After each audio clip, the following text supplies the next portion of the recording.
Welcome to OLR Connections, the Ohio Lodge of Research podcast, where we bring together the brothers of the Ohio Lodge of Research to discuss a number of different topics relevant to the research and masonry today. Today, we have a conversation with brothers Chuck Suscheck, Elie Harriet, and Rocky Jackson as they consider the future of the Ohio Lodge of Research and where their current interests are leading them.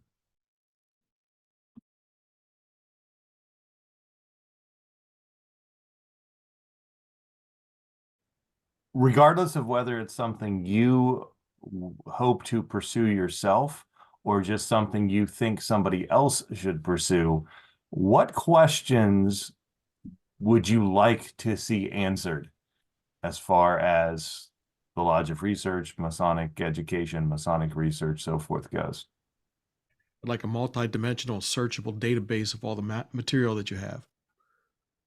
It's wicked hard to find something. Mm-hmm. It's wicked hard to find groups that have the information too. I mean, the only reason I knew about the Ohio Lodge of Research when I first joined is when I was learning about the Masons. This is the only point of research. This is the only point of education that showed up on the Grand Lodge's website. So everything else, I've had to find word of mouth. I'd love to have a way to find out, okay, what other groups do things like this. Well, and not just groups, but like individual People. Masons that are points of contact. Because it's like you find something out and you're trying to follow up, and it's almost impossible to get anybody to reply to you. So it's like, okay, boom, here's the person to go to in Massachusetts because they will reply to your question and you happen to stumble upon them. So if you're doing research that takes you to something that you need in Massachusetts, well, here's the person that they might not know, but they can make it happen for you.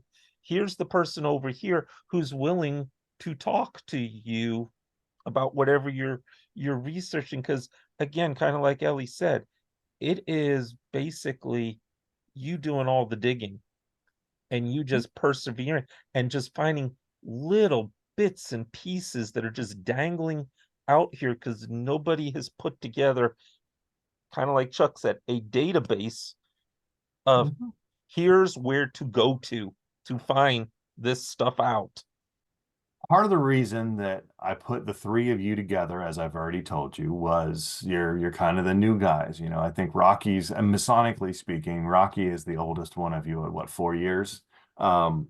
So imagine that somebody threw you the reins of the Ohio Lodge of Research, and the three of you are now in charge of the Lodge of Research.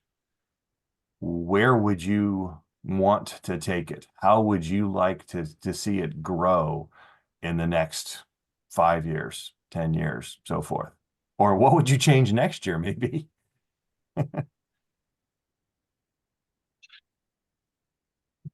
I love the fact that there's now virtual nights. I would like to see more of that. And the fact that the OLR is capturing members from other states and bringing those in. I think that is an example of moving forward.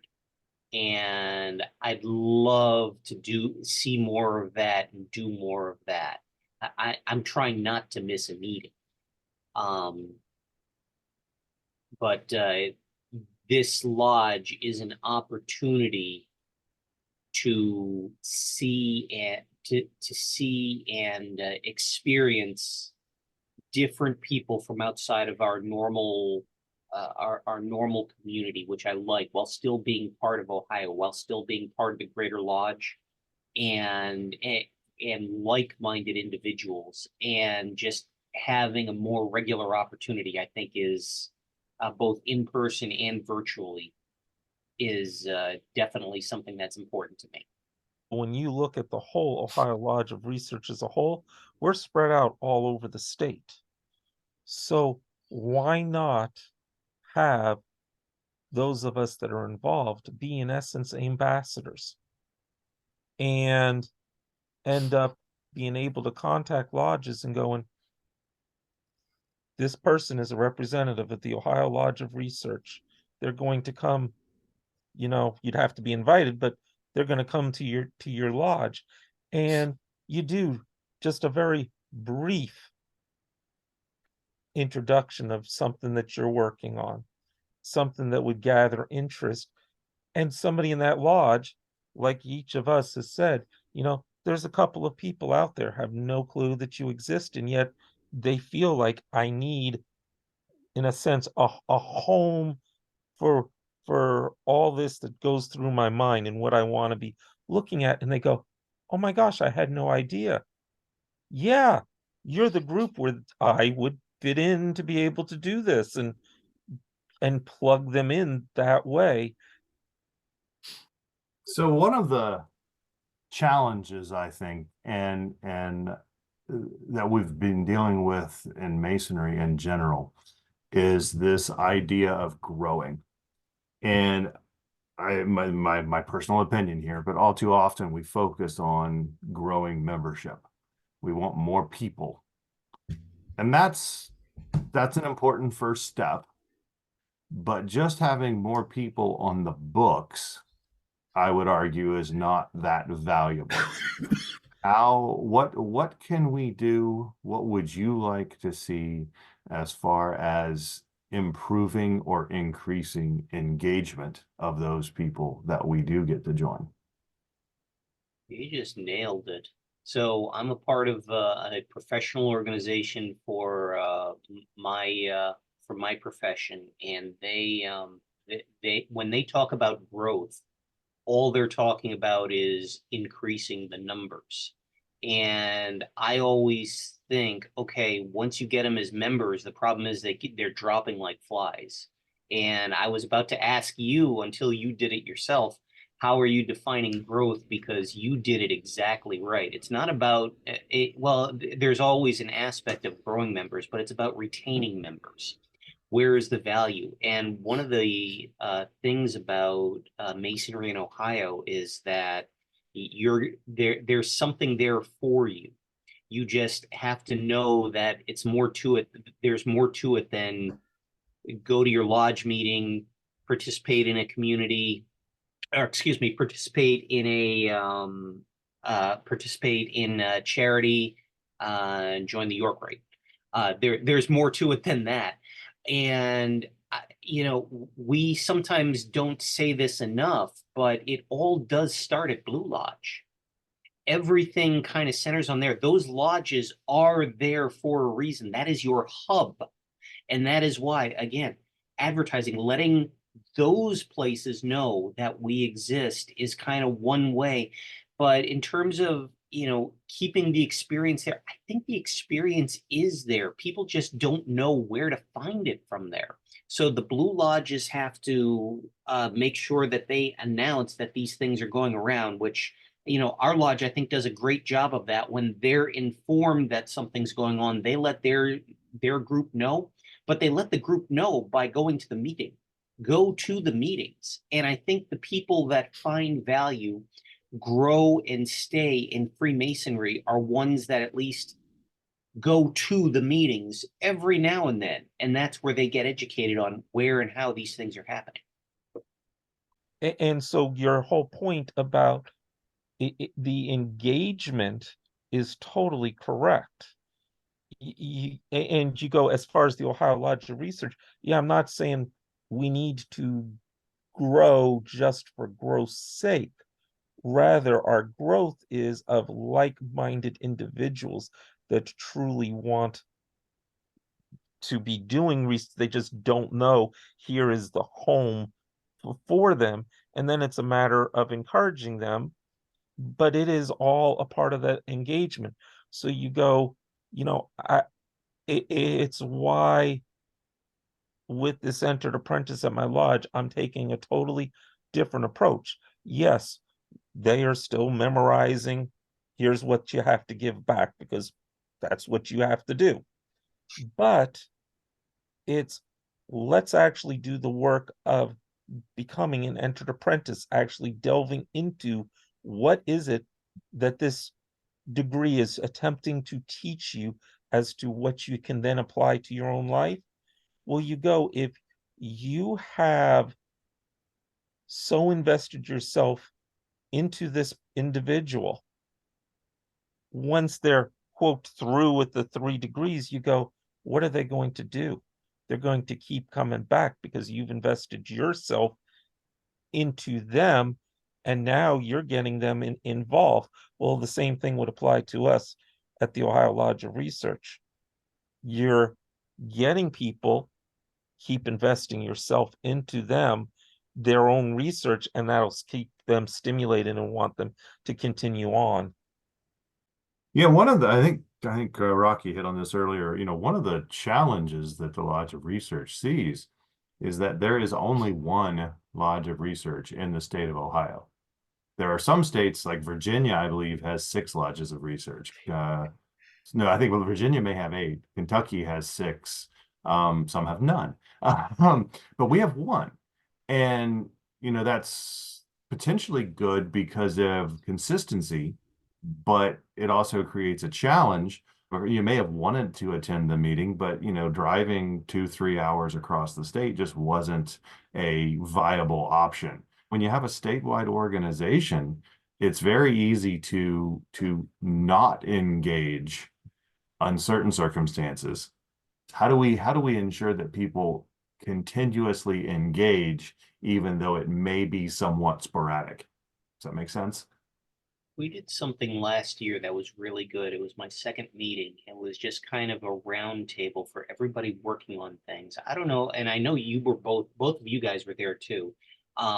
I thought that was great. I know, Dave, you gave me a lead for the paper that I was working on that helped me finish it. I met Chad, who was a great source of knowledge for it, and I think one of you actually gave me, it was you, Rocky, wasn't it? Gave me another lead for it. So, I mean, that was a great idea. I don't know if that's something that can be done in cooperation with the meeting, since we have like associate members and regular members, or it's something that can be done as kind of a meeting of itself. But just having those roundtable discussions, what are you working on? These brainstorming. I mean, some of the most successful groups outside of Masonry do stuff like that, where just every now and then there's a get together of just, what are you working on? That's really interesting. I know somebody who can help you with that. That was invaluable. That is engagement, as far as I'm concerned. You're right. Those that received a lot of positive feedback from many people. But again, the challenge is we have 3 in-person meetings a year, and all to various parts of the state. Rocky, I know you were going to add something to that, but I'll go ahead and ask my thought or my question here, which is, we only have one Lodge of Research. What if is there a potential for creating effectively affiliate groups? You have a Northwest group, you have a Northeast group, you have a Southwest, you have a Southeast, so that those smaller groups could get together on a more regular basis, and maybe that's where your roundtables occur. How do you think that's something that would be of interest, and how would we facilitate something like that? I would hate to see infighting or separate culture come up as a result of affiliate groups. And I've seen that again in the other professional organization that I'm a part of. And man, I was the center point for negotiations between one of them a few years ago, and I really that's something that I'm not seeing right now. I really don't want to see that. However, that being said, I don't know how other states do it or how other lodges do it, but we have this weird period in July and August where nothing seems to happen in the state of Ohio. I don't know about you guys. I'm getting older. I was born with bad eyesight, as you can see. It's why I'm kind of at a tilt when I'm talking here, because I only really see out of one eye. I can't really see in the dark. So driving in the dark, which by the way is why I couldn't make it to Ames, I'd be driving at 5 a.m. or I would have done it. The drive doesn't bother me. But we have our lodge meetings in January, in December, in February, in the dark. And now we're going to a new location. I can't do that. I can't do that without really thinking about it. And the days are really long in the summer. Hey, July and August, it doesn't get dark till 9 p.m. I could do a lodge meeting anywhere in the state at night. I got nothing going on, and my vacations are whenever I want them to be. So we could do a whole lot of things during 2 months because masonry in Ohio does not seem to be taking a lot of time in July and August. Go back to an earlier point that you had. Here would be my question to your question. If we have all these members, why are most of them inactive? Mhm. So, what is the basis? What is the reason? What is it that either we as a group aren't doing for them, or why did they lose the interest, and what can we do to reactivate? There's a great book on leadership. I'm trying to remember who it is. It's by a former Navy commander, Navy captain. Basically says your job is to basically move the needle just a little bit forward. You don't have to do a lot. You don't have to change the world. Just go a little bit forward. That way, people will follow. They're still comfortable. They're willing to adapt. Yeah, an inch today is a mile years from now. Yep. Yep. Yep. And I understand the challenge that it would present, especially because of the travel. But in the sessions where we have 2 presentations, I think there was one that I've been at where there was actually 3. Those are the ones that I like the best. And the reason I like them the best is you are exposed to so many ideas. And like I said, you go, if to take out that it's wrapped in masonry, you go, if I had heard, here was Elie's speech that he was presenting, say, at the Chamber of Commerce, I would never in a million years have gone to that because I have absolutely zero interest in anything music. However, because of being there and Elie getting to give that, it was like, this is one of the best presentations ever, which you go is an extremely hard feat to pull off when you go not in opposition, but you go, you're having to overcome somebody that has no interest in your topic and to draw them so into it that's like, wow, this is incredible. You go, I would dare say that is the case about so many things that are presented before us, that you don't have any interest, but the ability of the person that is presenting it to spark and go, I never thought about, oh, well, maybe this one little piece, you go, but you don't get that opportunity if it is just one presentation. But like I said, I understand the challenge of now you're talking a longer portion of a day, which runs into the challenge of driving. But if somehow we could have that. Med Talk, Med Talk Yes. that was a great format for doing stuff like that. And by the way, thank you for the compliment. It was the rap video, wasn't it? The Masonic rap video that did it. Actually, no, because I don't like rap music at all. Neither do I. Yeah. So no, that wasn't what sold me. Those 10-minute talks I thought were a great idea. Just the idea that you could go thing after thing after thing, and not everybody had like a full baked presentation ready. I mean, I was getting mine ready to submit to Charlie for the full meeting. So I mean, the timing there when Dave sent me that email was perfect. But I mean, just the idea people can kind of give presentations where they are in it. And Chuck, I think you were doing this. You kind of said you were in the middle of the presentation. I think you were still working on it. Was that right? And just the idea that yours was done. Okay. Yeah.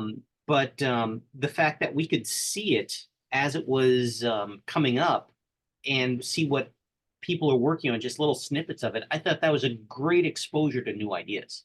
And yeah, seeing more of those, I mean, that's the whole point for being part of the group. That's the mentality of the conference, the idea of having a lot of different things going on at once.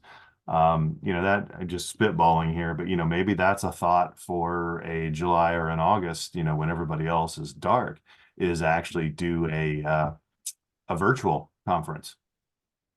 Have a Saturday where you have 10 or 15 people lined up and give them 15 or 20 minutes, and people can come in and out as they need, based on their schedule. I mean, it doesn't have to be the July or August. I just mentioned that because, like you said, there's not a lot going on at that time. But I don't know. I'm pretty sure that there is an intention of doing some version of Med Talks again next year. But I don't know exactly how that's going to play out. But No, put you I on hope the we can do spot. something like that. I hope we can do something like that in the summer. And Okay. I'd like to participate in the Med Talks too. It'd be kind of fun to do that as either like a science fair presentations or an unconference would be fun too. An unconference? Yeah, you build the schedule right then, immediately. People put up topics they want to talk about, put them in different rooms. So you don't know quite what's going to be talked about, but people kind of vote on it. It's peculiar but interesting. It's interesting. Interesting. But again, I do greatly appreciate you joining us. All of your ideas, your thoughts are useful, are beneficial. I do think we're at some level we're looking at the future of the Ohio Lodge of Research here. So I'm very curious and anxious, as a professional has been, to see where this is going to go next. So again, thank you all, and enjoy the rest of your morning. And we'll see you around next time.